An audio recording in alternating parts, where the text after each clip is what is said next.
अस्सलाम वालेकुम नाज़रीन, माया सनागुल तां ॾिसी रहिया आहियो न्यू मैरान न्यूज़। रुख कयूं था ख़बरनि ॾांहुं। ख़बर शामिल कई पिया चोरमा रिपोर्ट एसआर सोडो जी।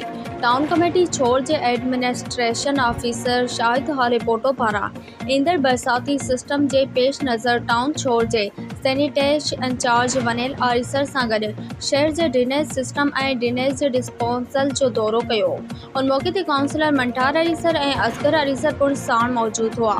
शाहिद हाल रिपोर्टो पारां चेयरमैन नज़र मोहम्मद आरिसर, account officer Arif Shaikh, CMO Sajid Ali Shah ऐं काउंसिल सां मुशावरत करे सालनि खां नॉन फंक्शनल पेल डिस्पोजल खे मुस्तक़बिल तौरु फंक्शनल करण जो ऐलान कयो आहे। वधीक ख़बरूं ॾिसण लाइ ॾिसंदा रहो न्यू मैरान न्यूज़।